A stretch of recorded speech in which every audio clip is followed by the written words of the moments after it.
backpack nào lớn thì sẽ không được đem đi nha, các anh chị để lại trên xe dù. Cái thứ hai là nước chỉ là cái bottle plastic được đem vào thôi. Alcohol, bia này nọ là cấm hết nha. Thành ra cái bag mà nhỏ thôi nha, đừng có đem backpack lớn là không có được.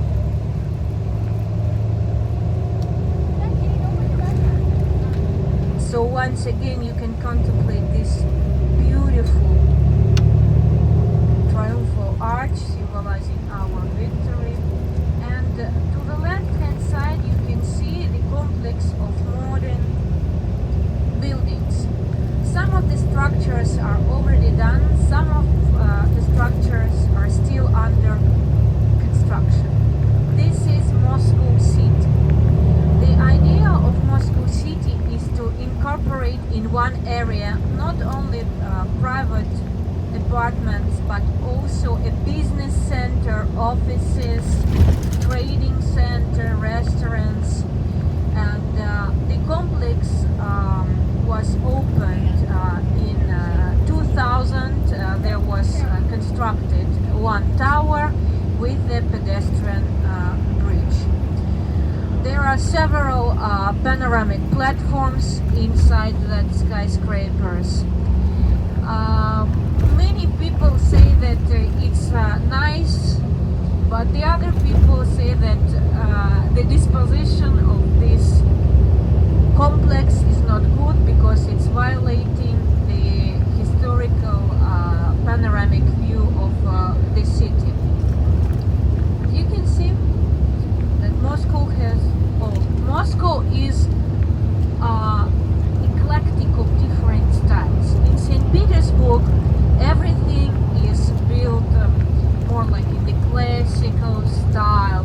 The roads are like there are no like small side streets. Moscow is looking like a maze, like a woman, complicated and difficult. Yes. And St. Petersburg is like a man, direct and honest. You will compare two cities, and all city has its advantages and disadvantages. To the right hand side we can see another monument dedicated to the war against Hitler. 3 soldiers guarding the borders of Moscow.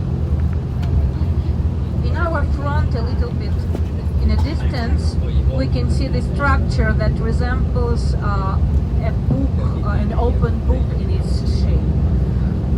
Now it's a complex of offices. In the Soviet time there was some governmental institution. Again to our left is Radisson Royal or Radisson Ukraine Hotel. Yes, again we can see it. And in the left hand side, the White House, the official working office of our Prime Minister. We are crossing the Moscow River and entering to the street that is called New Arbat Avenue. New Arbat Avenue, the street was made in the 70s of the last century to improve the traffic situation, because here were a lot of side streets and the traffic was very, very intense. And another version that in front of us is Moscow Kremlin. To our back is are governmental dachas, summer houses. So they created a direct road from work to their houses and backwards. To the right hand side you can see the Loeb and a lot of restaurants.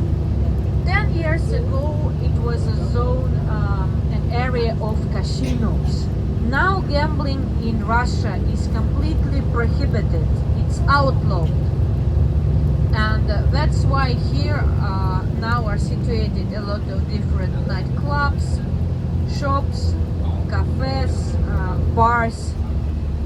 If illegal casinos are existing, yes, but every Sunday in a news blog they are telling that they closed another illegal casino. They created also last year these parking lots to improve the traffic situation, that a lot of people are coming to the city center and they could leave their car here and go to their offices. These gray houses, now they are the offices. There was an idea to create the complex of the hotels, but they are still thinking about it. To the left hand side we can see white church with the green domes. The Church of Simon Stylites. He is known that he was praying for 30 years, standing on the platform without eating, drinking and sleeping. In front of us we can see a light gray structure. This is artistic cinema hall under reconstruction, but it is the eldest cinema hall in Moscow, more than 100 years. If you turn to the